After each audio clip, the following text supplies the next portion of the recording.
মায়ার মুখের দিকে তাকিয়ে আবার আকাশের দিকে তাকায়। ও আল্লাহ, দেখুন কিভাবে তাকায় আমার দিকে। এভাবে তাকালে তো আমি ভয়েই মরে যাব। এখানে আসাই ভুল হয়েছে আমার। যাও, আর কিচ্ছু বলবো না। এখন এই নিরীহ স্বামীর সেবা যত্ন করো একটু। পরের দিন সকালে ড্রয়িং রুমে আসতে ড্রয়িং রুমে বসে থাকা সকলে আলফির দিকে বড় বড় চোখ করে তাকায়। কপালের উপর অত বড় আলু গজালো কিভাবে? ডান পাশের কপালে ছুলে গেছে, বাম পাশের কপালে ফুলে গেছে। আহনাফ মাহমুদ বলেন, আলিফ, তোমার কপালে আবার কি হয়েছে? এভাবে ফুলে গেলে কিভাবে? আলফি মায়ের দিকে তাকায়। মায়ের বড় ভাইয়ের গা ঘেঁষে চোরা চোখে তাকিয়ে আছে ওর দিকে। নাহার বেগম বলেন, কি হলো? কথা বলছো না কেন আলভি? কপাল ফুললো কিভাবে? ওয়াশরুমে পড়ে গিয়েছিলাম রাতে, তখন দেয়ালের সাথে বাড়ি লেগেছে। আলতাফ মাহমুদ বলেন, ওয়াশরুমে গিয়ে নাচানাচি করছিলে নাকি ছোট বাচ্চাদের মতন? ঠোঁট চেপে হেসে ওঠে মায়া। নাচানাচি করবো কেন? সুন্দরী একটা পরী এসে ধাক্কা মেরে ফেলে দিয়েছিল। রাতে আমাকে সাথে নিয়ে যেতে এসেছিল। আমি যেতে চাইনি বলেই তো ধাক্কাটা মেরেছিল রাগে। ছেলেকে সারা জীবন দেখতে চাইলে দ্রুত বউ দাও, নয়তো ওই সুন্দরী পরী তোমাদের এই হ্যান্ডসাম ছেলেকে রাতের অন্ধকারে তুলে নিয়ে যাবে। সোফায় বসে থাকা সকলের চোখ দুটো বড় বড় হয়ে যায় আলফির কথা শুনে। রাতে পড়ে এসেছিল ওকে নিতে? সিরিয়াসলি? নাহার বেগম আলফির হাতের দিকে তাকিয়ে বলেন, তোমার হাতে কি হয়েছে আলভি? মনে হচ্ছে কেউ কামড়ে দিয়েছে। কাছে আসো তো। আলফি নিজের হাতের দিকে তাকিয়ে মায়ের মুখের দিকে তাকায়। চোরের মতো চোখ মুখ করে তাকিয়ে আছে ওর দিকে। বজ্জাত মেয়ে কি জোরে যে কামড়টা দিয়েছিল! নাহার বেগমের কথা শুনে সবাই আলফির হাতের দিকে তাকায়। ডান হাতে কামড়ের দাগ স্পষ্ট হয়ে আছে এখনো। সোফা ছেড়ে উঠে এসে ভাইয়ের পাশে দাঁড়ায় মাহিদ। আলফির হাত ধরে বলে, ভাইয়া, এভাবে কামড় দিল কে? ওই পরীটা এত সুন্দর হাত দেখে লোভ সামলাতে না পেরে কামড় বসিয়ে দিয়েছিল। সকলের চোখ কোটর থেকে বেরিয়ে আসার উপক্রম হয়েছে এখন। মাহিদ অবাক হয়ে বলে, পরি হাতে কামড় বসিয়ে দিয়েছে? হ্যাঁ। ভাইয়া, ওটা তো পরি না তাহলে। যেভাবে কামড় দিয়েছে ওটা তো ডাইনি রাক্ষসী। মাহিদের কথা শুনে মায়ের চেহারায় রাগ স্পষ্ট হয়ে ওঠে। ওর ভাই ওকে ডাইনি রাক্ষসী বলছে? ওকে কোন অ্যাঙ্গেল থেকে ডাইনি রাক্ষসী মনে হয়? কিউট হুরপরির মতো দেখতে, আর বলে কিনা ডাইনি রাক্ষসী। ইচ্ছে তো করছে গিয়ে ভাইটার মাথা ফাটিয়ে আসতে, কিন্তু এই কাজ করা যাবে না, নয়তো সবাই বুঝতে পেরে যাবে মায়া আলভির এই হাল করেছে। ওকে শুধু কামড়টা ইচ্ছে করে দিয়েছিল, আর কোনো কিছুই ইচ্ছে করে করেনি। বাকি সব অটোমেটিক হয়ে গেছে নিজে থেকে। তবু বদলোকের কাছে মাপ চেয়েছে বারবার, তাও হাত ধরে, শুধু পা ধরাটা বাকি ছিল। বারবার ভয় দেখাচ্ছিল ওর সেবা যত্ন না করলে বাড়ির সবাইকে বলে দেবে ওকে ঝাড়ু দিয়ে মেরেছে, কামড় দিয়েছে, ধাক্কা দিয়ে ফেলে মাথা ফাটিয়ে দিয়েছে, মাঝেও ব্যথা দিয়েছে, মাফও চাইয়েছে, তাও বারবার। মাঝরাত পর্যন্ত ওকে দিয়ে নিজের সেবার যত্ন করিয়েছে শয়তান লোক একটা। ঐশী রহমান কিচেন থেকে বেরিয়ে আসেন। ছেলের হাল দেখে আতঙ্কিত হয়ে বলেন, তোমার কি হয়েছে আলভি? কপালে হাতে এমন হয়েছে কেন? আলভি কিছু বলার আগে মাহিদ বলে, ভাইয়ার রুমে রাতে পরির রূপ ধারণ করে ডাইনি রাক্ষসী এসেছিল। ভাইয়া হ্যান্ডসাম দেখতে, তাই নিজের সাথে নিয়ে যাওয়ার চেষ্টা করেছিল, কিন্তু ভাইয়া যেতে চায়নি, তাই ধাক্কা দিয়ে ফেলে দিয়েছিল। ফর্সা সুন্দর স্কিন দেখে লোভ সামলাতে না পেরে কামড় মেরেছে। এমন উদ্ভট কথা শুনে ঐশী রহমান কিছু সময় চুপ করে দুজনের দিকে তাকিয়ে রইলেন। রাতে কি হয়েছিল? সত্যি কথা বলো। সত্যি কথাই তো বলছে। সত্যি সত্যি একটা পরী এসেছিল। কি যে সুন্দর দেখতে বলে বোঝাতে পারবো না তোমাদের। সত্যি সত্যি পরি এসেছিল? হ্যাঁ। আলভির কথা একটু একটু বিশ্বাস হচ্ছে এখন। আর ছেলেটা তো দেখতে মন্দ না, মাশাআল্লাহ, অনেক সুন্দর দেখতে। দুষ্টু পরীর নজর পড়তেই পারে এত সুন্দর একটা ছেলের উপর? এত বয়স হয়ে গেছে এখনো বউ বাচ্চা নেই, পরীর নজর তো পড়বেই। আল্লাহ, কি বলছো তুমি এসব? সবকিছু করার পর পরীটা 1 ডজন মাফ চেয়েছিল। আলভির এমন কথা শুনে সকলে যেন 7 আসমানের উপর থেকে নিচে পড়ল। 1 ডজন মাপ চেয়েছে মানে কি? মাহির বলে, পাগলের মতো কি বলছিস এসব? 1 ডজন মাপ চেয়েছে মানে কি? 12বার মাফ চেয়েছে আমার কাছে। ওপর নিচ মাথা নাড়ায় আলভি। নাহার বেগম বলেন, ওই ছেলে কে? আর একটা দিনও বউ ছাড়া রাখা যাবে না। আজকে থেকে ওর বউকে ওর রুমে রাখবে। আলতাফ মাহমুদ কিছু বলতে চাইলেন, কিন্তু তার আগেই মায়া বলে, আমি থাকবো না ওনার রুমে। যেই বড় শয়তান উনি, ওনার রুমে পড়ি কেন? কোনো শয়তানও যাওয়ার আগে 100 বার ভাববে। মায়ের এমন কথা শুনে সবাই মায়ের দিকে তাকায়। মায়া গুটি গুটি মেরে ভাইয়ের সাথে চিপকে যায়। সবাই এভাবে তাকাচ্ছে কেন ওর দিকে? বুঝতে পারে এতগুলো মানুষের সামনে ভুলভাল কথা বলে ফেলেছে, মুখ ফসকে বেরিয়ে গেছে। তাতে ওর কি দোষ? সব দোষ এই বদলোকের। আলভির নানি শামসুন নাহার বেগম বলেন, আলবি যেভাবে বলছে তাতে তো মনে হচ্ছে দুষ্টপুরি ওর পেছনে পড়েছে। এভাবে ওকে বেশি দিন রাখা যাবে না, তাড়াতাড়ি বিয়ে করাতে হবে। মায়া ওর সাথে সংসার করতে চাইছে না, তাহলে এভাবে সম্পর্ক ঝুলিয়ে রাখার কি দরকার? ওদের তালাক করিয়ে আলবিকে আবার বিয়ে করে। ঐশী রহমান বলেন, এখন চাইছে না, কয়েকদিন পর চাইবে।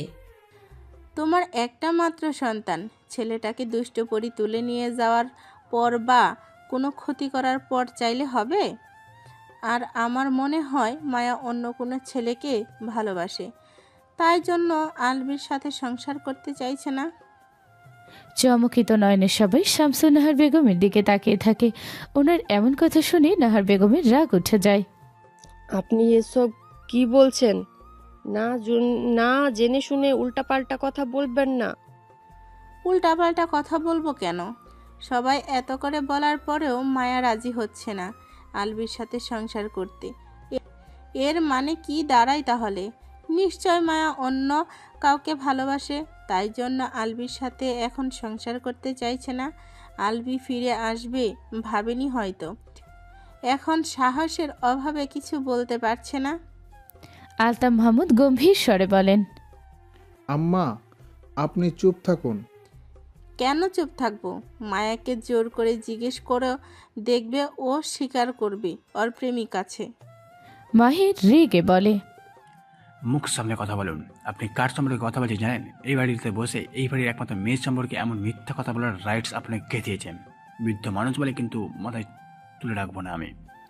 আহনাম মাহমুদ বড় ছেলের দিকে তাকিয়ে বলেন, মায়ের উনি তোমার গুরুজন। গুরুজন বলে কি মাথায় তুলে নাচবো? কি বলছে উনি, শুনতে পারোনি তুমি? ঐশী রহমানের ভাই বলেন, মা, এইসব কোন ধরনের কথা বলছো? উল্টাপাল্টা কথা না বলে মুখ বন্ধ রাখো। উল্টাপাল্টা কথা বলবো কেন? মায়া গত রাতে কোথায় ছিল জিজ্ঞেস করো। সারা রাত তো ওর রুমে ছিল না। এমন কথা শুনে উপস্থিত সবাই শকড। ঐশী রহমানের পাশে মেহবুবা মেহের এসে দাঁড়িয়েছেন। চিল্লাপাল্লা শুনে কি হয়েছে বুঝতে না পেরে চুপচাপ দাঁড়িয়ে রইলেন। আর ভীর মামাতো ভাই বলে, কি বলছো সব? মায়া ওর রুমে না থাকলে কোথায় থাকবে? গত রাতে মায়া তোমাদের কারো রুমে ছিল? আলভির নানার বাড়ি সবাই না করে। শামসুন নাহার বেগম ঐশী রহমানের দিকে তাকিয়ে বলেন, মায়া তোমার রুমে ছিল গত রাতে? ঐশী রহমান থমথমে মুখে মাথা ঝাঁকি না করেন। মেহবুবা মেহের এর দিকে তাকিয়ে বলেন, মায়া আপনাদের রুমে ছিল? মেহবুবা মেহেরও মাথা ঝাঁকি না করেন। এবার তাকান মাহিরের দিকে। তোমার আদরের বোন গত রাতে তোমার রুমে ছিল? আমার রুমে ছিল মায়া। মায়ের জন্য আলাদা রুম দেওয়া হয়েছে, মায়া সেই রুমেই ছিল। কে বলেছে তোমাকে মায়া রাতে ওর রুমে ছিল? গত রাতে ঘুম আসছিল না বলে আমি মায়ের রুমে গিয়েছিলাম ওর সাথে গল্প করার জন্য। যেহেতু মায়া রাত জাগে তাই গিয়ে দেখি মায়ার রুমে নেই। কতক্ষণ অপেক্ষা করে শুয়েছিলাম, শুয়ে থাকতে থাকতে ঘুমিয়ে গিয়েছিলাম, বুঝতেই পারিনি। সকালে ঘুম থেকে উঠে দেখি মায়া তখনও রুমে আসেনি। রুম থেকে বেরিয়ে গেস্ট রুমের দিকে যাওয়ার সময় দেখি বাড়ির বাহিরে থেকে ভেতরে আসছে মায়া। এত ভোরবেলা বাইরে থেকে কেন আসলো? বাইরে কোথায় গিয়েছিল? সারা রাত বাইরে কি করেছে? এমন কথা শুনি সবাই মায়ের দিকে তাকায়। মায়ের চোখ মুখ শুকিয়ে কালো হয়ে গেছে। শামসুন নাহার বেগমের কথা শুনে আহনাব মাহমুদ বলেন, মায়া, উনি কি বলেছে? তুই রাতে কোথায় ছিলি? ভোরবেলায় বাইরে থেকে কেন এসেছিস? মা এবার আলভির মুখের দিকে তাকিয়ে বাবার মুখের দিকে তাকায়। ধরা গলায় বলে, আমি রাতে বাড়ির ভিতরেই ছিলাম, ভোরবেলা বাইরে হাঁটতে বেরিয়েছিলাম। এই বাইরে আর কিছুই নেই। বাড়ির ভিতরে কোথায় ছিলি? বাবার রাগী গলার স্বর শুনে কেঁদেই দেয় মায়া। এখনও এভাবে আজ পর্যন্ত ওর বাবা ওর সাথে কথা বলেনি কখনো। শামসুন্নাহার বেগমের কথা শুনে আহনাম মাহমুদের রাগ উঠে গেছে। নিজের মেয়ের সম্পর্কে এমন কথা শুনলে কোন বাবার মাথা ঠিক থাকবে? রাগ ওঠাটাই স্বাভাবিক। কি জিজ্ঞেস করছি, উত্তর দিচ্ছিস না কেন? নিজের রুমে না থেকে কোথায় ছিলি রাতে? শামসুন্নাহার বেগম আগুনে ঘি ঝালার মতো করে বলেন, কোথায় আর থাকবে, নিশ্চয় প্রেমিকের সাথে বাড়ির বাইরে ছিল। মাহির গর্জে ওঠে। এতক্ষণ আলভি চুপ থাকলেও এতক্ষণ এসে মুখ খোলে। মাহিরকে থামিয়ে নানির দিকে তাকিয়ে রাগী স্বরে বলে, নানু, তখন থেকে তোমার কথা চুপচাপ শুনছি বলে মুখ দিয়ে যা আসবে তাই বলবে? আমার বউয়ের সম্পর্কে এমন কথা তুমি কিভাবে বলছো? মায়া না তোমার নাতনির বয়সী? ওর সম্পর্কে এমন কথা বলতে তোমার বুক কাঁপছে না? বৃদ্ধ হয়ে গেছো অথচ শয়তানি কুটনামি ছাড়োনি। শিওর জানো মায়া রাতে কোথায় ছিল? একজনের সম্পর্কে না জেনে তার চরিত্রের দিকে কিভাবে কাদা ছোড়াছুড়ি করছো তুমি? দাঁত পড়ে গেছে, চুল পেকে গেছে, অথচ আক্কেল জ্ঞান হয়নি। লজ্জা হওয়া উচিত তোমার। আহনাম মাহমুদ ধমক দিয়ে মায়াকে বলেন, কি জিজ্ঞেস করছি, উত্তর দিচ্ছিস না কেন? বেয়াদব, চড়িয়ে দাঁত ফেলে দিও। মুখ বন্ধ করে থাকবি তো। এত জোরে ধমক শুনে শব্দ করে কেঁদে ওঠে মায়া। আলভি শ্বশুরের দিকে তাকিয়ে বলে, খবরদার, আমার বউকে ধমকাবে না তুমি। মায়া গত রাতে আমার রুমে ছিল আমার সাথে। ভোরে আমার রুম থেকে বেরিয়ে বাগানে গিয়েছিল। সবাই অবাক হয়ে আলভির দিকে তাকায়। আলতাফ মাহমুদ বলেন, মায়া তোমার সাথে ছিল গত রাতে? হ্যাঁ, 5-6টার পর রুম থেকে বেরিয়ে এসেছে। আমাকে কফি বানিয়ে দিয়ে তারপর বাড়ির বাইরে বেরিয়েছিল। শামসুন্নাহার বেগমের মুখটা ছোট হয়ে কালো হয়ে যায়। আলভি রাগে লাল হয়ে নানির দিকে তাকিয়ে থাকে। দেখে মনে হচ্ছে এখনই কাঁচা চিবিয়ে খাবে। আলভি স্পষ্ট বুঝতে পারছে এই বুড়ি মায়ের নামে কেন উল্টাপাল্টা কথা বলছে। সেদিন দাদির কাছে সব শোনার পর দাদির কথাই বহু কষ্টে নিজেকে সংবরণ করে রেখেছিল। আজকে তো এই বুড়ির পাকা চুল সব একটা একটা করে টেনে তুলবেও। শামসুন্নাহার বেগম দমে না গিয়ে গলার স্বর জড়িয়ে বললেন, তুমি মিথ্যে কথা বলছো মায়ার দোষ চাপা দেওয়ার জন্য। আলভি রাগে লাল হয়ে চল শক্ত করে নানির দিকে কয়েক কদম এগিয়ে গিয়ে বলে, আজ যদি তুমি বুড়ো মানুষ না হতে তাহলে এক আছাড়ে পেট ফাটিয়ে দিতাম তোমার। বয়স হয়েছে, গায়ের চামড়াও ঝুলে পড়েছে, কিন্তু মাথার ভেতরে এখনো শয়তানি বুদ্ধি। নামাজ কালাম তো বোধহয় কখনো পড়ো না, আল্লাহর ভয়ও নেই মনে, অথচ মুখে ধর্মের বুলি ছাড়ো। এক পা কবরে আরেক পা জমিনে, তবুও কুৎসা রটাও। মায়া কি করেছে তোমার? তোমার জমির পাকা ধানে মই দিয়েছে? ঘরের টাকা চুরি করে এনেছে? নাকি তোমার সংসারে দখল নিতে চেয়েছে? কোনোটাই তো করেনি। তাহলে কেন সব সময় মায়ের পেছনে লেগে থাকো? ইচ্ছে তো করছে তোমাকে কাঁচা চিবিয়ে খেতে। বুড়ো মানুষ বলে আজ বেঁচে গেলে, নয়তো খবর ছিল আজ। এতক্ষণ চুপ থাকা ঐশী রহমান কাঁপা গলায় বলেন, মা, তোমার সমস্যা কি বলো তো? এক কথা তোমাকে কতবার বলেছি, তবুও বোঝো না? তুমি মেয়ের জামাইয়ের বাড়ি এসেছো, ঘুরবে ফিরবে, খাবে, গল্প করবে, অথচ তুমি মায়ের পেছনে লেগে সবার আনন্দটুকু বিষিয়ে দিচ্ছ। এত মানুষের সামনে তুমি নিজের সম্মান নষ্ট করছো। এটা কি তোমার ভালো লাগছে? ভবিষ্যতে এদের সামনে মুখ দেখাবে কি করে? শামসুন্নাহার বেগম মাথা নিচু করে বসে রইলেন। উপরের রুমে যারা যারা ছিল আলভির রাগী গলার স্বর শুনে সবাই নিচে নেমে এসেছে। আলভি রাগে কাঁপছে। ওর নানি যে এতটা নিচে নামতে পারে দুঃস্বপ্নেও ভাবেনি। কিভাবে পারল ওর বইয়ের নামে এসব বলতে? মায়াকে অপছন্দ করে, ঠিক আছে, তাই বলে এসব বলবে? একজন মানুষের চরিত্রের দিকে আঙুল তোলা ছোটোখাটো কোনো কথা নাকি? ওর তো ইচ্ছে করছে ও নানিকে ধরে মনের রাগ মিটিয়ে উদ্দাম মধ্যম দিতে। একে তো বড় মানুষ, তার উপর আবার নানি হয়। রাগ উঠলেও সেভাবে কিছু বলতে পারছে না। ঘুরে দাঁড়ায় নানার দিকে তাকিয়ে। এই বুড়িকে কিছু করার আগে আমার চোখের সামনে থেকে সরাও। আর তোমার ছোট নাতনিও যেন আমার চোখের সামনে না আসে। আলভির মুখে শেষের কথাগুলো শুনে সবাই লীরার দিকে তাকায়। এই বজ্জাত মেয়েটা আবার কি করেছে? লীরা মাথা নিচু করে বড় বোনের পেছনে দাঁড়ায়।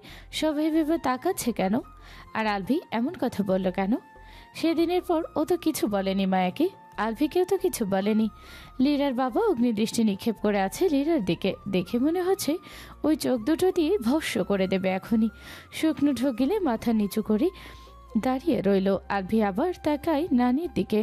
আগের মতোই রাগী তেজি স্বরে বলে, নিজের নাতনিকে যদি এতই ভালোবাসো তাহলে নিজের জামাইয়ের সাথে বিয়ে দিয়ে নিজের কাছেই রেখে দাও সারা জীবন, তবু অন্যের সংসারে আগুন লাগাতে আসবে না। ড্রয়িং রুমে বসে থাকে, কারো মুখে কোনো কথা নেই। সবাই চুপচাপ বসে আছে, দাঁড়িয়ে আছে। আলভি মায়ের দিকে তাকায়। মায়ের ফর্সানা গাল চোখের এরিয়ে লাল হয়ে গেছে। দু চোখ বেয়ে গড়িয়ে পড়ছে শ্রাবণ ধারা। রাগে মাহিরের চোখ মুখও লাল হয়ে আছে। আলভি মায়ের সামনে দাঁড়িয়ে বলে, ওঠো। মায়া ওঠেও না, আলভির দিকে তাকায়ও না। আলভি হাত বাড়িয়ে দিয়ে বলে, সোফা থেকে ওঠো। মায়া তবুও কিছু বলে না। আলভির চড়ে যাও মেজাজে আরো চড়ে যায়। জোরে ধমক দিয়ে বলে, ওঠ, কি বলছি কানে যাচ্ছে না? আলভির ধমকে ড্রয়িং রুমের সবাই কেঁপে ওঠে। শামসুন্নাহার বেগম ভয় পেয়ে জড়সড় হয়ে যান। মায়ের শব্দ করে কেঁদে দিয়ে উঠে দাঁড়ায়। আলভি মায়ের এক হাত নিজের হাতের মুঠোয় পরে নিয়ে সিঁড়ির দিকে এগিয়ে যায়। সিঁড়ির গোড়ায় দাঁড়িয়ে থাকা কয়েকজন সরে দাঁড়ায়। আলভি লাল চোখে লীরার দিকে একবার তাকায়। রুমে সে ধরাম করে ডোর লাগায়। আলভি এত জোরে শব্দ হয় যে মনে হচ্ছে পুরো বাড়ি কেঁপে উঠল। ভয় পেয়ে আবার কেঁপে ওঠে মায়া। নিচে থাকা সকলেই স্পষ্ট শুনতে পেয়েছে এত জোরে লাগানো ডোরের শব্দ। আলভি মায়াকে টেনে এনে বেডের উপর বসায়। টিস্যু হাতে নিয়ে মায়ের চোখ গাল মুছিয়ে দেয়। পানির বোতল হাতে নিয়ে পানি খাওয়ায়। তারপর আগের মতোই রাগ ঈশ্বরে বলে, আমি কিছু বললেই তো চ্যাটাং চ্যাটাং করে কথা বলো। মুখ খোলার আগেই উত্তর রেডি করে রাখো। তাহলে এখন কি হয়েছিল? ওই বুড়ি যখন এত কিছু বললো উত্তর দিলে না কেন? তখন মুখের মধ্যে সুপার গ্লু লাগানো ছিল। মায়া বলে না কিছু। বুড়ি যখন এত বড় মিথ্যে কথা বললো সকলের সামনে, তখন বুড়ির চুল টেনে ছিঁড়লে না কেন? মানুষের কথা শুনে এমন চুপ করে থাকো বলেই তো তারা কথা বলার সুযোগ পায়। একবার দুবার বললে কি এদের লজ্জা হয় না? কতবার বলবো? একবার ছেড়ে দুবার কিছু বললেই তো সবাই হই হই করে বেয়াদব উপাধি দিয়ে দেয়। বাবা মা শিক্ষা দিতে পারেনি সেই কথাও বলে। কি করব তাহলে? কথায় কাজ না হলে হাত দিয়ে দিবে, হাত দিয়ে কাজ না হলে খুন করে ফেলবে। পরেরটা আমি দেখে নেব। কি দেখবেন? আমার বদলে আপনি জেল খেটে দেখবেন কেমন লাগে আমার। হ্যাঁ। মায়ের রাগে চোখে আলভির মুখের দিকে তাকিয়ে থাকে। আলভি এক কদম এগিয়ে এসে মায়াকে নিজের সাথে মিশিয়ে নিয়ে বলে, তখন এত জোরে ধমক দেওয়ার জন্য সরি। ভালোভাবে কিছু বললে তো শোনো না। শোবেন না আমাকে, দূরে সরুন। আলভি ছাড়ে তো নাই, উল্টো আরো শক্ত করে ধরে। আজকের পর কেউ কিছু বললে তার গোষ্ঠীর পিণ্ডি চটকে দিয়ে আসবে, সে যেই হোক না কেন, শুধু আমি বাদে। ঐশী রহমান কিছু না বলেই কিচেনে চলে আসেন। ঝরঝর করে কেঁদে ওঠেন। ওনার পেছন পেছন মেহবুবা মেহেরও কিচেনে চলে এসেছেন। তিনি ঐশী রহমানকে সান্ত্বনা দিয়ে বলেন, তুমি কেন কাঁদছো ঐশী? ভুল তো তুমি করনি, তাহলে তুমি কেন কাঁদবে? কান্না বন্ধ করো। মাফ করবেন আপা, আমার মায়ের জন্য মায়াকে এত কষ্ট পেতে হলো। আমি সত্যিই বুঝতে পারিনি মা এমন কিছু করবে বা বলবে। মেহবুবা মেহের ঐশী রহমানের চোখের পানি মুছিয়ে দিয়ে বলেন, পাগল মেয়ে, এভাবে কেন কাঁদছো? মাপ চাইতে হবে না। তোমার মাকে পরে বুঝিয়ে বলে দিও, পরে যেন এমন কাজ আর না করে। মাহির আর তোমার ভাইয়া ভীষণ ক্ষেপে আছে। সবাইকে আমি আজকেই পাঠিয়ে দেব এই বাড়ি থেকে। এটাও বলে দেব ওনারা যেন আর কোনো দিন এই বাড়িতে না আসে।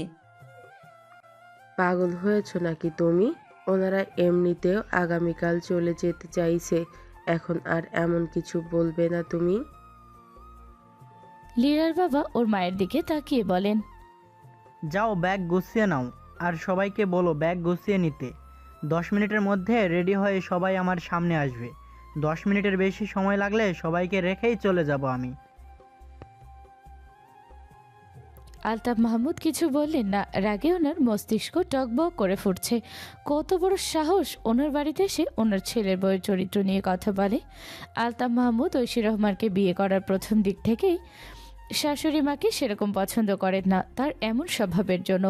সবসময় অন্যকে নিয়ে সমালোচনা করা, ক্ষুদ্ধরা খোঁটা দিয়ে কথা বলা সহ আরও অনেক খারাপ অভ্যাস ওনার মধ্যে ছিল, এখনও আছে।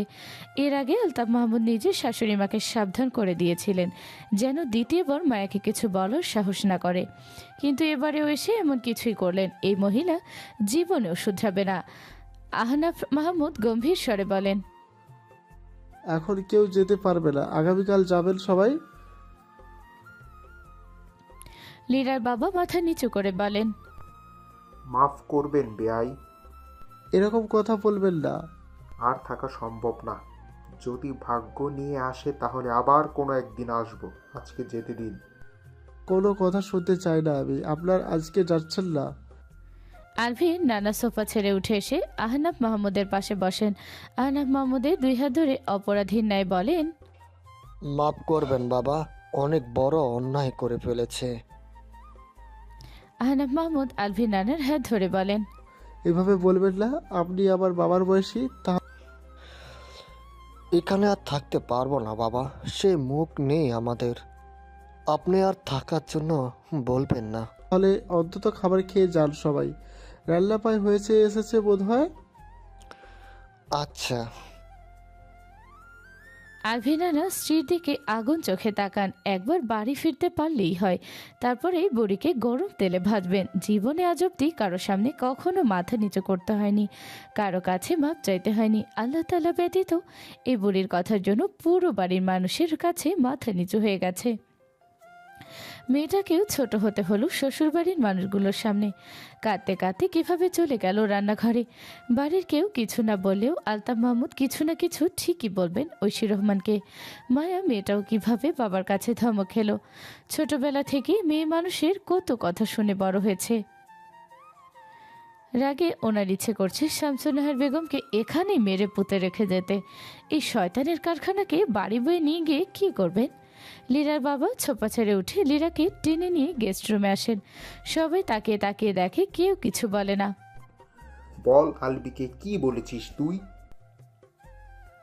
লীরা ভয়ে আতঙ্কে জড়ানো গলায় বলে, আমি কিছু বলিনি আলভিকে। শক্ত হাতে আদরের মেয়ের গালে চর বসান সাথে সাথে। বেয়াদব মেয়ে, আলবি তোর ছোট না বড়? তোর বড় বোন আলবিকে ভাইয়া বলে ডাকে, তুই কেন নাম ধরে ডাকিস? এখানে আসার পর থেকে তোর চাল চলন শুধু দেখছিলাম। অন্যের বাড়ি তাই কিছু না বলে চুপ ছিলাম। দাদি নাতনি মিলে কি প্ল্যান করেছিলি বল? লীরা কোনো কথা না বলে চুপ করে থাকে। চুপ থাকতে দেখে রাগ সামলাতে না পেরে অপর গালেও চর বসিয়ে দেন। আজকে বাড়ি ফিরে নেই, তারপর তোর ব্যবস্থা করব। আদরে আদরে শয়তান তৈরি হয়েছিস তাই না? কাঁচা কঞ্চি দিয়ে মেরে শয়তান দূর করব, দাঁড়া। রুম থেকে বেরিয়ে নিচে নেমে আসে আলভি। কারো দিকে না তাকিয়ে সোজা ডাইনিং টেবিলের কাছে এগিয়ে আসে। মেহের, মায়া, মেহেবুবা, মেহের সকলের জন্য খাবার বাড়ছেন। আলভি শাশুড়ি মায়ের দিকে তাকিয়ে বলে, 2 প্লেট খাবার বেড়ে দাও। মেহেবুবা মেহের আলভির দিকে তাকান। আমার আর মায়ের জন্য খাবার বেড়ে দাও। মেহেবুবা মেহের কিছু না বলে 2 প্লেটে খাবার বেড়ে দেন। আলভি প্লেট 2 হাতে তুলে নেয়, উল্টো ঘুরে হাঁটতে হাঁটতে বলে, মায়া আক্তার, 1 জগ পানি নিয়ে আসো। মায়া ডাইনিং টেবিলের উপর রাখা পানি ভর্তি জগটা নিয়ে আলভির পেছন পেছন হাঁটতে শুরু করে। আলভি কারো দিকে না তাকিয়ে সোজা নিজের রুমের সামনে এসে দাঁড়ায়। মায়া চলে যেতে পারে তাই বাহিরে থেকে ডোর লক করে রেখে গিয়েছিল। ডোর খোলো। ডোর খুলে এক পাশে দাঁড়িয়ে থাকে মেঘ। মায়া প্লেট 2 বেডের উপর রেখে মায়ের হাত থেকে জগ নিয়ে ভেতর থেকে ডোর লক করে দেয় আলভি। জগ রেখে মায়ের সামনে দাঁড়ায়। যাও, হাত মুখ ধুয়ে আসো। আমি আমার রুমে যাব। তো এটা কার রুম? আপনার। আমি কার? মায়া চোখ তুলে আলভির মুখের দিকে তাকায়। চোখ নামিয়ে নিয়ে চুপ করে বসে থাকে মায়া। আমার আমিটাই যখন তোমার, তখন এই রুমটাও নিশ্চয়ই তোমার। না, আপনি আমার। আর না, এই রুম আমার। আমিও তোমার, এই রুমটাও তোমার, আর আমার সবকিছুই তোমার। এখন ওঠো, হাত মুখ ধুয়ে আসো, খিদে পেয়েছে। আপনাকে খেতে নিষেধ করেছি আমি? বউ না খেয়ে থাকলে আমি কিভাবে খাবো? মায়াকে উঠতে না দেখে আবার বলে, আমার কিন্তু রাগ হচ্ছে মায়া, ধৈর্যের পরীক্ষা নেবে না, ওঠো। মায়ের হাত ধরে টেনে বেড থেকে নামিয়ে দাঁড় করায় আলভি। তারপর হাত ধরে টেনে ওয়াশরুমে নিয়ে আসে। ওয়াশরুমে এসে চুপচাপ দাঁড়িয়ে থাকে মায়া। আলভি হাতে পানি নিয়ে মায়ের মুখ ধুয়ে দিতে শুরু করে। আরে কি করছেন? ভিজিয়ে দিচ্ছেন কেন? ভালোভাবে বলছি, শুনছো না কেন? করুন। আলভিকে সরিয়ে দিয়ে মায়া নিজেই হাত মুখ ধুয়ে নেয়। শয়তান লোক। দিল জামাটা ভিজিয়ে রুমে এসে বেলকনি থেকে টাওয়েল নিয়ে মায়ের দিকে বাড়ি ধরে আলভি। হাত মুখ মুছে নাও। লাগবে না। এমন ঘাট তেরা কবে থেকে হয়েছে বলো তো? কথায় কথায় তেরামি। মায়ের কিছু বলার আগে আলভি নিজে মায়ের হাত মুখ মুছিয়ে দেয় জোর করে। টাওয়েল সোফার উপর ছুড়ে দিয়ে মাকে পাজা কোলা তুলে বেডে বসিয়ে দেয়। খাবার ভর্তি একটা প্লেট মায়ের সামনে দিয়ে অন্যটা নিজের সামনে নিয়ে বসে। মায়া বড় বড় চোখ করে তাকিয়েছে আলভির মুখের দিকে। প্লেট থেকে একটা চিংড়ি মাছ তুলে আলভি নিজে এক কামড় খায়। তারপর মায়ের চোয়াল চেপে ধরে বাকিটা মায়ের মুখের ভেতর পুরে দিয়ে মুখ বন্ধ করে দেয়। খাওয়া শুরু করো বউ। আলভির মুখের দিকে তাকিয়ে থাকতে থাকতে মুখের মাছটুকু চিবোতে শুরু করে মায়া। আলভি কয়েক লোকমা ভাত খাওয়ার পরেও দেখে মায়া এখনও নিজের প্লেটে হাত দেয়নি। ভাত মাখিয়ে পুনরায় মায়ের চোয়াল চেপে ধরে মুখের মধ্যে ভাত পুরে দেয়। আবার ভাত মাখতে মাখতে বলে, হাত দিয়ে খাবে না, আমার হাতে খাবে বললেই হয়। এভাবে চুপচাপ বসে আছো কেন? মায়া কিছু না বলে নিজের প্লেটের দিকে তাকায়। এত খাবার কিভাবে খাবে? আলভি আবার ভাত তুলে ধরে মায়ের মুখের সামনে। আমার হাত আছে, এই তো খাচ্ছ না কেন তাহলে? যে খাচ্ছি এখন। মায়া নিজের হাতে খেতে শুরু করে। আলভি আর কথা না বলে খাওয়ায় মনোযোগ দেয়।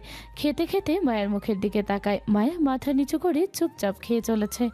মায়ের ভাবমূর্তি এমন যে ও ব্যতীত আর কেউ নেই এই রুমে। ওর সামনে যে আস্ত একটা মানুষ বসে আছে সেদিকে তাকাচ্ছে না পর্যন্ত। আলভি নানার বাড়ি সবাই রেডি হয়ে ড্রয়িং রুমে এসে দাঁড়িয়েছে। শামসুন্নাহার বেগমের মধ্যে সেরকম কোনো ভাবান্তর নেই এখনো। লজ্জায় অপমানে তার ছেলে মেয়ে সহ সবাই নুয়ে গেছে, আর তিনি এখনো সিনা টান টান করে দাঁড়িয়ে আছেন। আলভি নানা সবাইকে দাঁড়াতে বলে আলভির রুমের দিকে এগিয়ে আসেন। জোর না করতেই ভেতর থেকে আলভির গলার স্বর শোনা যায়। নানা ভাই, আমি এসেছি। আলভি মায়ের দিকে তাকায়। মায়া বেডের উপর গুটিয়ে বসে আছে চুপচাপ। বেড থেকে নেমে ডোর খুলে দেয়। কোথায় যাচ্ছ? চলে যাচ্ছি। আজকেই? আগামীকাল না যাওয়ার কথা ছিল? মায়া কোথায়? ভেতরে আসো। ভেতরে প্রবেশ করে দেখেন মায়া মাথা নিচু করে বসে আছে। নাম ধরে ডাক দিতেই মুখ তুলে তাকায়। চোখ মুখ এখনো ফোলা ফোলা। মায়াকে দেখলে ওনার ভীষণ মায়া হয় সেই প্রথম থেকেই। আগে যখনই মেয়ের বাড়িতে আসতেন তখনই দেখতেন মায়া মলিন মুখে ঘুরে বেড়াচ্ছে, চুপচাপ এক কোনায় বসে আছে। মেয়েটা মাঝে মধ্যে হাসতো, হাসলে কি সুন্দর যে দেখায় বলার বাহিরে। মায়া, আমরা চলে যাচ্ছি। পারলে তোমার এই বুড়া নানাকে মাফ করে দিও। আমাদের জন্য তোমাকে এত কথা শুনতে হলো, কষ্ট পেতে হলো। আগে যা হয়েছে বলে যাও, নতুন করে সব কিছু শুরু করো। তখন তুমিও ছোট ছিলে, আলবিও ছোট ছিল। ভুলটা ছিল তোমাদের পরিবারের, ভুল আলবিরও ছিল, এটা সত্যি কথা। আলবি যখন সব কিছু ঠিক করতে চাইছে, ওকে একটা সুযোগ দাও। এইভাবে আর জিদ ধরে থেকো না। মায়া শোনে সব কথা কিন্তু বলে না কিছু। একবার শুধু আলভির দিকে তাকায়। আলভি ওর দিকেই তাকিয়ে আছে। আমার সাথে একটু নিচে আসো। মায়া তাকিয়ে রইল মুখের দিকে। একটু দরকার আছে, 2 মিনিট সময় দিলেই হবে। মায়া বেড থেকে নেমে দাঁড়ায়, ওড়না ঠিক করে নেয়। তিনজন একসাথে রুম থেকে বেরিয়ে নিচে নেমে আসে। মায়াকে শামসুন্নাহার বেগমের সামনে দাঁড় করান আলভির নানা। সব কিছুর জন্য মায়ের কাছে মাপ চাও। শামসুন্নাহার বেগম কিছু না বলে সরে যান। কি বলছি কথা কানা যাচ্ছে না? মাপ চাও মায়ের কাছে। শামসুন্নাহার বেগম কিছু না বলে গেটের দিকে গিয়ে যান। কিছুতেই এতগুলো মানুষের সামনে এই মেয়ের কাছে মাফ চাইবেন না। মায়া মাথা নিচু করে দাঁড়িয়ে রইল। আলভি গড়া ছেড়ে বলে, বুড়ো বয়সে এখনো মনের মধ্যে শয়তানি আর অহংকারে পরিপূর্ণ। বাঁচবে আর কদিন? মরার আগে তওবা করে আল্লাহর কাছে মাফ চেয়ে নিও। নামাজ কালাম পড়ে দিনের পথে এসো। বেঁচে থাকতে যা করেছো কবরেও জায়গা হবে কিনা আল্লাহ তাআলা ভালো জানেন। মানুষের নামে গীবত গাওয়া, সমালোচনা করা, মিথ্যা দোষারোপ করা, চরিত্র নিয়ে কথা বলা ছেড়ে দিও, এখনো সময় আছে। শামসুন্নাহার বেগম বাড়ি থেকে বেরিয়ে যান। আস্তে আস্তে সবাই বেরিয়ে যায় বাড়ি থেকে। ঐশী রহমান বাবার কাছে এগিয়ে আসেন। মারে মাফ করে দিও, আমরা তোমার মাথা নিচু করে দিলাম পুরো বাড়ির মানুষের সামনে। যদি কোনোদিন আমাকে দেখার ইচ্ছা জাগে, যেও আমার বাড়িতে। তুমি আবার এসো। সেই মুখ তোমার মা রাখিনি আর। ভালো থেকো, সকলের খেয়াল রেখো। ঐশী রহমানের চোখ দুটো টলমল করে ওঠে। নানা ভাই এদিকে আসো। আলভি এগিয়ে আসে নানার কাছে। বাহিরের দিকে এগিয়ে যেতে যেতে বলেন, মায়াকে বেশি চাপ দিও না, ওকে একটু সময় দাও। অনেক দিনের কথা তো, শুকাতে একটু সময় লাগবে। তোমার মায়ের কাছে যা শুনলাম, এতে আমি এটাই বুঝতে পারলাম তোমার অনুপস্থিতিতে ওকে অনেক কিছুই সহ্য করতে হয়েছে। এটা বাংলাদেশ, এখানকার কিছু মানুষে অন্যকে খোঁচা দিয়ে কষ্ট দিয়ে কথা বলা, এসব করে হয়তো ওরা পৈশাচিক আনন্দ পায়। জোর জবরদস্তি না করে আস্তে আস্তে ঠান্ডা মাথায় ওকে বোঝাও। আমার কোনো কথা শুনতেই চায় না, আমার সামনেও আসতে চায় না। তাহলে তুমি কিছু না বলে মায়ার কথাগুলো শোনার চেষ্টা করো। ওর অভিযোগ, অভিমান, কষ্টগুলো বোঝার চেষ্টা করো। ওর মন হালকা করার চেষ্টা করো। মন হালকা হলে ও নরম হবে। কথা বলতে বলতে গাড়ির সামনে এসে দাঁড়ান। সব শয়তানের কারখানা এক গাড়িতে উঠে বসেছে। গাড়ি বেরিয়ে যায় বাড়ির গেট পেরিয়ে। বাড়ির সবাই ড্রয়িং রুমে এসে বসে। মায়া নিজের রুমে চলে যেতে চাইলেও আহনাফ মাহমুদ যেতে দেননি। আলভি এসে বসতেই তিনি আলভির মুখের দিকে তাকান। বাকি সবাইও আলভির মুখের দিকে তাকিয়ে আছে। আলভি কপাল ভ্রু সকলের দিকে একবার দৃষ্টি বুলিয়ে নেয়। এভাবে তাকিয়েছে কেন সবাই? মায়া মাথা নিচু করে বসে আছে। আহনাফ মাহমুদ আলভিকে বলেন, গত রাতে মায়া সত্যি সত্যি তোমার রুমে ছিল? হ্যাঁ। রাত ছিল? হ্যাঁ। মাহিদ বলে, ভাইয়া তুমি না বললে তোমার রুমে পড়ে গিয়েছিল রাতে, তাহলে মায়া কখন গেল? পড়ি চলে যাওয়ার পর আমি ব্যথা পেয়ে তোমাদের সবাইকে ডেকেছিলাম, কিন্তু কেউ শুনতে পাওনি আমার কথা। মায়া শুনতে পেয়ে গিয়েছিল রুমে, তারপর আমার সাথেই ছিল। সেজন্যই তো ওই দুষ্ট পড়ি দ্বিতীয়বার আর আসার সাহস পায়নি। মায়া আলভির মুখের দিকে তাকায়। কত সুন্দর করে সাজিয়ে গুছিয়ে যে মিথ্যে কথা বলে এই লোকটা। কেউ বুঝতেই পারবে না সত্যি বলছে নাকি মিথ্যে বলছে। আমি রুমে যাই এখন। যা। মায়া সোফা ছেড়ে উঠে দাঁড়ায়। দ্রুত পায়ে সিঁড়ির কাছে এগিয়ে যায়। পেছন পেছন আলভি নিজেও দ্রুত এগিয়ে যায়। করিডোরে এসে মায়াকে ধরে জোর করে নিজের রুমে নিয়ে আসে। মায়া রেগে তাকায় আলভির মুখের দিকে। এখানে নিয়ে আসলেন কেন আমাকে? আজ থেকে তুমি এই রুমে আমার সাথে আমার কাছে থাকবে। থাকবো না আমি। থাকতেই হবে। সকলের সামনে মিথ্যে কেন বললেন? মিথ্যে কোথায় বললাম? তুমি তো গত রাতে সারা রাত আমার সাথেই ছিলে। ছিলাম সেটা তো আমিও জানি। সবাইকে ডেকেছেন, এটা মিথ্যে কথা ছিল না? পড়ি এসে মেরেছে, এটা মিথ্যা কথা না? তো কি বলবো, আমার বউ আমাকে মেরেছে, আমি বউয়ের ধাক্কা খেয়ে চিৎপটাং হয়ে পড়ে গিয়েছিলাম, বউ কামড় দিয়ে রক্ত বের করে দিয়েছে। আমাকে পাগল মনে হয় তোমার? বউয়ের হাতে মার খেয়েছি বলে নিজের মান ইজ্জত নিজেই পাঞ্চার করব এতগুলো মানুষের সামনে? মায়া কিছু না বলে বেডের উপর উঠে বসে রইল। আলভি আকাশের দিকে তাকিয়ে বিড়বিড় করে বলে, আমার কেন মনে হচ্ছে আমার বউকে আমার বাপ উস্কানি দেয়। বউয়ের পেছনে কলকাঠি আমার বাপ না রে, আমার বাপে কিছু তো একটা নিশ্চয়ই করে। আলভি মায়ের সামনে এসে বেডে বসে। মায়া মুখ ঘুরিয়ে অন্যদিকে তাকায়। আলভি মায়ের গালে হাত রেখে জোর করে নিজের দিকে ফেরায়। আলভির হাত ঝাড়িয়ে দিয়ে সরিয়ে আবার অন্যদিকে তাকায়। এত তেজ কেন? ছোঁয়ার আগে ছ্যাঁত করে ওঠে। মায়া রেগে তাকায়। আলভি চোখ মুখ কাচুমাচু করে ইনোসেন্ট ছেলের মতো বলে, এভাবে তাকিও না, ভয় লাগে। আপনি কোন মাটি দিয়ে তৈরি বলুন তো? তুমি আর আমি সেম মাটি দিয়ে তৈরি। করুন আমার সামনে থেকে। আলভি বেডের উপর উঠে দাঁড়ায়। মায়া আলভির দিকে না তাকিয়ে অন্যদিকে তাকিয়ে রইল। আলভি হেঁটে এসে মায়ের পেছনে বসে 2 পা ভাঁজ করে একটানে মায়াকে কোলের উপর তুলে নিয়ে শক্ত করে চেপে ধরে। এবার পারলে কোল থেকে ওঠো। হঠাৎ এমন হয় হক চকে যায় মায়া। দ্রুত আলভির হাত সরিয়ে দিয়ে দূরে সরে আসার চেষ্টা করে। সামনে থেকে সরতে বলেছো, সরে গেছি। এখন চুপচাপ বসে থাকবে, নয়তো আমি প্রতিশোধ নেব। ছটফট বন্ধ করে শান্ত হয়ে যায় মায়া অবাক কণ্ঠে বলে, কিসের প্রতিশোধ? গত রাতে তুমি আমাকে কামড় দিয়েছিলে, এখন বেশি লাফালাফি করলে আমিও তোমাকে কামড় দেব। সুদে আসলে দুটো দিয়ে ছেড়ে দিন আমাকে। আমি তো একটা দিতে চেয়েছিলাম, কিন্তু তুমি যখন দুটো চাইছো তাহলে দুটোই দিই। হ্যাঁ দিন, আর ছাড়ুন আমাকে। দাঁত বের করে হাসে আলভি। চোখ রাখে ফর্সা মায়ের নরম কোমল ঘাড়ের দিকে। বেশি দেরি না করে মায়ের ঘাড়ে মুখ গুজে দেয়।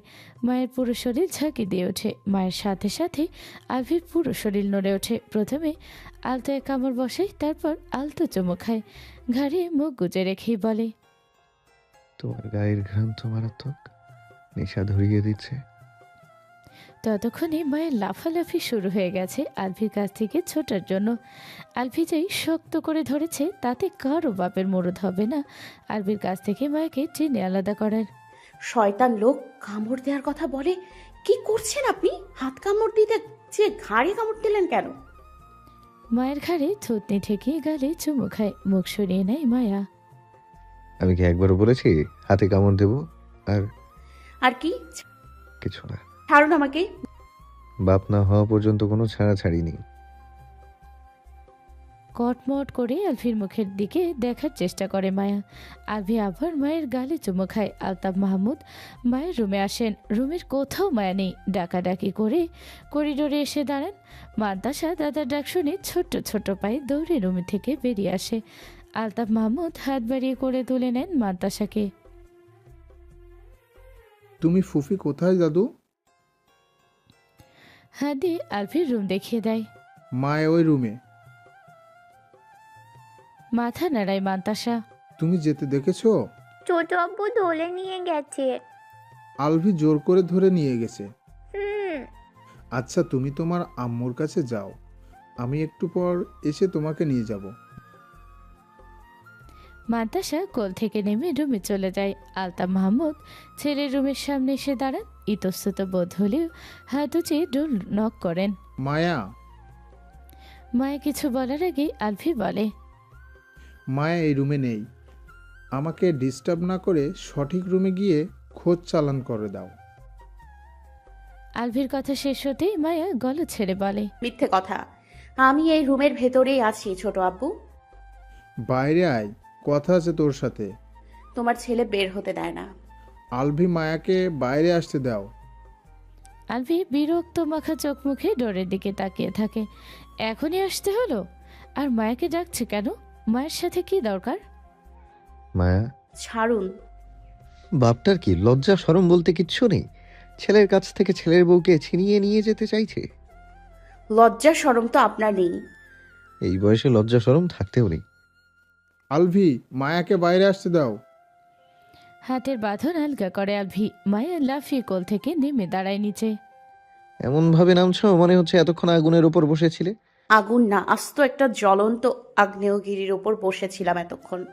চেপে ধরে রাখায় মায়ের হাত পা ব্যথা হয়ে গেছে। আলভি বসা থেকে উঠে দাঁড়ায়। হেঁটে এগিয়ে যায় ড্রেসিং টেবিলের কাছে। ড্রেসিং টেবিলের ড্রয়ার থেকে রুমের চাবিটা বের করে হাতের মুঠোয় পরে ডোরের সামনে এসে দাঁড়ায়। ডোর খুলে মায়াকে বের হতে না দিয়ে নিজেই বাহিরে বেরিয়ে এসে বাহির থেকে ডোর লক করে দেয় চাবি দিয়ে। ভেতর থেকে মায়া হা করে বন্ধ ডোরের দিকে তাকিয়ে আছে। কি হলো এটা? ওকে বের না করে নিজেই বেরিয়ে গেল। আলতাফ মাহমুদ ছেলের মুখের দিকে তাকিয়ে আবার বন্ধ ডোরের দিকে তাকান। মায়াকে রুমের মধ্যে আটকে রাখলে কেন? তোমার সাথে তো কোনো কথা নেই আমার। আমি মায়ের সাথে কথা বলবো। মায়ের সাথে তোমার কি কথা আছে? যা বলার আমাকে বলো, আমি মায়াকে বলে দেব। তোমার কাছে যদি বলা যেত তাহলে আর মায়াকে ডাকবে কেন? শয়তানি শিখিয়ে দেওয়ার জন্য। আলতাফ মাহমুদ বড় বড় চোখ করে ছেলের মুখের দিকে তাকিয়ে রইলেন। কি বললে তুমি? আমার কেন মনে হচ্ছে মায়াকে তুমি উস্কানি দাও, ওর পেছনে কলকাঠি তুমি নাড়ো। তুমিই মায়াকে বুদ্ধি দাও। তুমি কিছু তো একটা নিশ্চয়ই করো। পাগলের মতো কি সব বলছো? আমি কি কেন এসব করতে যাব? আমাকে জব্দ করার জন্য, শাস্তি দেওয়ার জন্য প্ল্যান করে এসব করছো দুজন। মায়ার চোখ বলে এক কথা আর মুখ বলে আর এক কথা। এর পেছনে তুমিই আছো, আমি নিশ্চিত। পাগলের মতো কথা বলবে না। সত্যি কথা বললেই পাগল হয়ে যায়। আজকাল সত্যি কথার ভাত নেই। ডর খুলে মায়াকে বাইরে বের করো। এই জন্মে কি দাদা হওয়ার ইচ্ছে নেই তোমার? কেন থাকবে না? তাহলে আমার বউটাকে কুবুদ্ধি দেয়া বন্ধ করো আর যাও গিয়ে বিশ্রাম নাও। আলতাফ মাহমুদ এরা আর কোনো কথা না শুনে ঠেলে ওনাকে রুমের সামনে থেকে সরিয়ে সিঁড়ির কাছে রেখে আসে। ঘুরে এসে রুমে ডোর খুলে ভেতরে এসে আবার ডোর লক করে দেয় চাবি দিয়ে। এই জন্মে আর এই রুমের বাইরে বের হতে পারবে না। আলতাফ মাহমুদ বন্ধ ডোরের দিকে কিছু সময় তাকিয়ে থেকে নিচে নেমে আসেন। আলভির সাথে চেঁচামেচি শুরু করে মায়া। আলভি শটান দাঁড়িয়ে চুপচাপ মায়ের সব কথা শোনে। হাঁপিয়ে গেছো নিশ্চয়ই, নাও পানি খাও। পানির বোতল চুরি মায়ের দিকে বাড়িয়ে দেয়। মায়া বোতলটা হাতে নিয়ে ঢক ঢক করে কয়েক ঢোক পানি খায়। আহারে সোনা আমার, গলাটা শুকিয়ে কাঠ হয়ে গিয়েছিল। এরপর থেকে চিৎকার চেঁচামেচি করার সময় পানির বোতল হাতে রাখবে। আপনার মতো বজ্জাত শয়তান লোক এই দুনিয়ায় আর একটাও নেই। ভুল বললে সোনা। বলো, আমার মতো ভালো একটা বর এই দুনিয়ায় দ্বিতীয়টা নেই। তুমি এত চিৎকার চেঁচামেচি করলে অথচ আমি একটু শব্দ অবধি করিনি, উল্টো তোমাকে পানি খাওয়ালাম।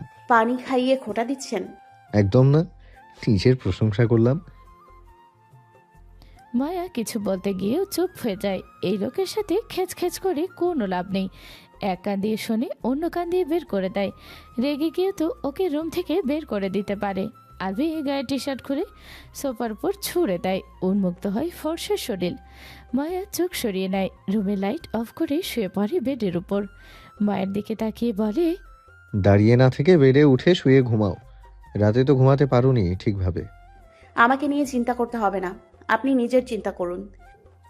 শোয়া থেকে উঠে আসে আলভি। মায়ের হাত থেকে পানির বোতলটা নিয়ে রেখে দেয়। কোনো কথা না বলে পুনরায় মায়াকে পাজা কোলে তুলে বেডে শুয়ে দেয়। মায়া উঠে আসতে গেলে আলভি ওর মুখের উপর ঝুঁকে এসে বলে, এখান থেকে উঠলে এমন কিছু হয়ে যাবে যার জন্য তুমি মোটেও প্রস্তুত নও। কি করবেন আপনি? বোঝার মতো বয়স হয়েছে তোমার, তাই না বোঝার ভান করবে না সোনা। কথা শেষ করে মুচকি হাসে। মায়ের চোখ মুখের উপর ফু দিয়ে বেডে উঠে নিজের জায়গায় শুয়ে পড়ে। মায়া চুপচাপ শুয়ে রইল। কতটা সময় পেরিয়ে গেছে মায়ের জানা নেই। পাশ থেকে আলভির ভারী নিঃশ্বাস ফেলার শব্দ আসছে। ঘাড় ঘুরিয়ে আলভির দিকে তাকায়। ঘুমে বিভোর হয়ে গেছে। শোয়া থেকে উঠে বসে। এখন ওর মোটেও ঘুম আসছে না। চোখ পড়ে আলভির বাম হাতের উপর। রাতে রাগের মাথায় হাতটায় কামড় দিয়ে কি অবস্থা করেছে। এখনো নীল নীল হয়ে রয়েছে জায়গাটুকু। ফর্সা হাতে দাগ স্পষ্ট হয়ে রয়েছে। মায়া হলো মায়ার। এভাবে কামড় দিয়ে মোটেও ঠিক করেনি। তাকায় কপালের দিকে। দেওয়ালের সাথে বাড়ি খাইয়ে কপালটা ফুলিয়ে দিয়েছে। এক দৃষ্টিতে তাকিয়ে রইল ঘুমন্ত আলভির মুখের দিকে।